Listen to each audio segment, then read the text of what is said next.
இந்த வீடியோவில் நம்ம என்ன பார்க்க போறோம்னா மிதுன ராசிக்காரர்களுக்கு 2026 மே மாதம் எத்தகைய ஒரு மாதமாக பலாபலன்கள் நிறைந்த ஒரு மாதமாக இருக்க போகுதுங்கிறது சயின்டிஃபிக் வேதிக் அஸ்ட்ராலஜி முறையில் எதையும் மிகைப்படுத்தாமல் உள்ளது உள்ளவாறு பரிகாரங்கள் அது மாதிரி மூட நம்பிக்கையில் போகாமல் நாம் தெளிவாக பார்க்க போகிறோம். இதில் பார்த்திங்கன்னா ஆண்டு கிரகம் என்று சொல்லப்படுகிற குரு, சனி, ராகு, கேது மிதுன ராசிக்கு எப்படி ஒரு அமைப்பு இருக்குது, அதே சமயத்தில் மாத கிரகமாகிய ராசி அதிபதி புதன், சூரியன், செவ்வாய், சுக்கிரன்லாம் எது மாதிரி அமைப்பில் வருது, அதை வைத்து உங்களுக்கு வரக்கூடிய வாழ்க்கை சம்பவங்கள் எது மாதிரி இருக்குது, எது மாதிரி விஷயங்களுக்காக நம்ம எதிர்பார்க்கலாம், எது மாதிரி அமைப்புகள் காத்திருக்கிறதுங்கிறது நம்ம துல்லியமாக சயின்டிஃபிக் வேதிக் அஸ்ட்ராலஜியில் முறையில் 2026 மே மாதம் மிதுன ராசிக்கு எப்படி இருக்க போகுதுன்னு இந்த வீடியோவில் பார்க்க போகிறோம்.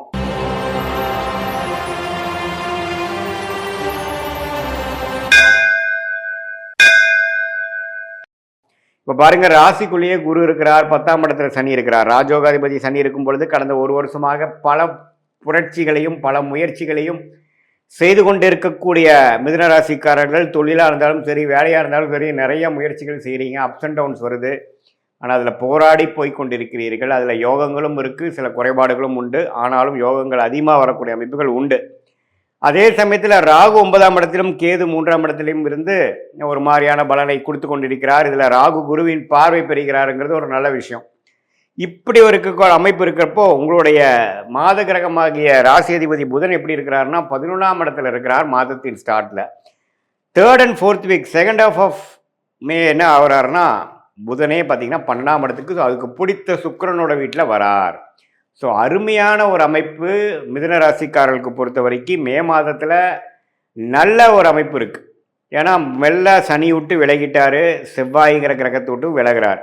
ஸோ சனி செவ்வாயோட விலகி புதன் வந்து மெல்ல சுக்கிரனோட சேருவது, சுக்கிரனோட வீட்டுக்கு போகிறது அப்படிங்கிற மாதிரி அமைப்பு வரும்பொழுது இதுவரை கடந்த 3-4 வருஷம் 3 மாதமாக ஜனவரி மாதம் 2026 சில வாய்ப்புகளை நழுவ விட்ட மிதுன ராசிக்காரர்கள் இந்த டைமில் வந்து நல்லாவே கையில் 2 கையிலையும் பிடிச்சிக்கக்கூடிய அமைப்புகள், திருமண விஷயங்கள், இல்லற விஷயங்கள், பெண்கள் விஷயங்கள், கணவனாக இருந்தால் மனைவி, மனைவியாக இருந்தால் கணவன் இல்லை, அது மாதிரி விஷயத்தில் அந்யோன்யங்கள் பெறுகிற மாதிரியும் நல்ல சுகபோகங்கள் வளரக்கூடிய அமைப்பு, வசதிப்படுத்திக்கக்கூடிய அமைப்பு, வாழ்க்கையில் உங்களுக்கு வேணுங்கிற சில வீடு விஷயமா இருந்தாலும் சரி, வண்டி வாகனமாக இருந்தாலும் சரி, வசதிப்படுத்திக்கக்கூடிய அமைப்புகளில் அதுக்கு வேணுங்கிற பண வரவுகள் எல்லாமே நன்றாக இருக்கக்கூடிய அமைப்பாக மே மாதம், குறிப்பாக சொல்லணும்னா செகண்ட் ஹாஃப் ஆஃப் மே வந்து மிதுனராசிக்காரர்களுக்கு இருக்குதுங்கிறது நாம் தெரிந்து கொள்ள வேண்டும்.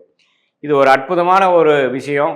அதே சமயத்தில் சூரியன் 11ஆம் இடத்துல இருக்கிறார், அது லாபஸ்தானத்தில் இருக்கிறார். ராசி அதிபதி 11ல் இருக்கிறார். சுக்கிரன் பாருங்க 12ஆம் வீட்டிலே இருந்து மாதத்தின் செகண்ட் ஹாஃபில் ராசிக்குள்ளேயே வரார்.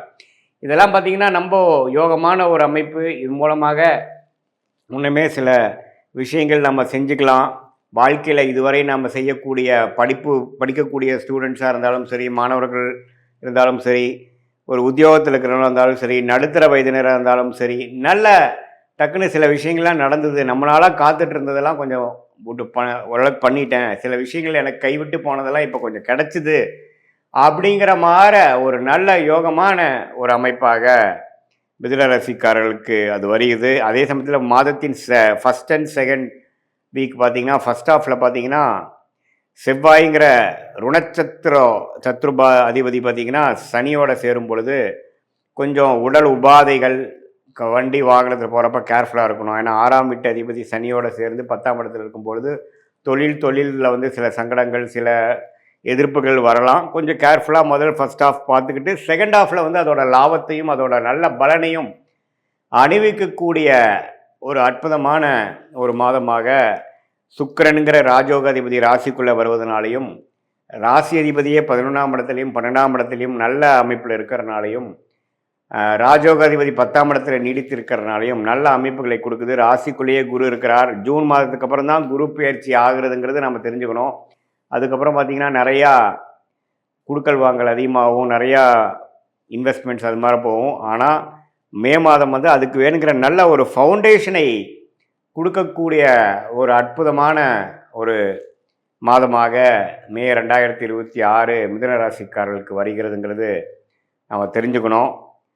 இது வந்து ஒரு பொதுவான பலனே தவிர, உங்களுடைய ஜென்ம ஜாதகம் எப்படி இருக்குது, பிறந்த தேதி, பிறந்த நேரம், பிறந்த ஊரை வைத்துக்கொண்டு உங்களுடைய திருக்கணித பஞ்சாங்கம் பிரகாரம் உங்கள் ஜாதகத்தை போட்டு நீங்கள் என்ன லக்னத்தில் பிறந்தீங்க, மிதுன ராசியில் திருவாதிரை நட்சத்திரமா, மிருகசீரி நட்சத்திரமா, புனர்பூச நட்சத்திரமா, என்ன நட்சத்திரத்தில் பிறந்தீங்க, உங்களுடைய தசாபுக்திகள் எப்படி இருக்குது, உங்கள் லக்னாதிபதி எப்படி இருக்குது, இப்போ நடக்கக்கூடிய தசைகள் எப்படி இருக்குதுங்கிறதெல்லாம் நல்லா துல்லியமாக ஆராய்ந்து அதில் வரக்கூடிய துல்லியமான பலன்களையும் இப்போ நம்ம கோச்சாரத்தில் பொதுவான மிதுன ராசிக்காரர்களுக்கு எப்படி இருக்குதுங்கிறதையும் சேர்த்து வைத்து நம்ம கொஞ்சம் துல்லியமாக பார்க்கும் பொழுது அடுத்த வரக்கூடிய காலங்கள் ஷார்ட் டேர்ம் எப்படி இருக்குது, அடுத்த வரக்கூடிய லாங் டேர்ம் எது மாதிரி ஒரு அமைப்பாக காட்டுகிறது, எந்த நேரத்தில் எது செய்யணும், எப்போ வந்து நல்ல நேரம் வருது, எப்போ ஜாப் சேஞ்ச் பண்ணலாம், எப்போ தொழில் அபிவிருத்தி பண்ணலாம், எப்போ தொழில் ஸ்டார்ட் பண்ணலாம், திருமண விஷயங்கள் எப்போ காட்டுது, லேட் மேரேஜா ஏர்லி மேரேஜா, அந்த இல்லற வாழ்க்கை அமையக்கூடிய அமைப்பு எப்போ வருது,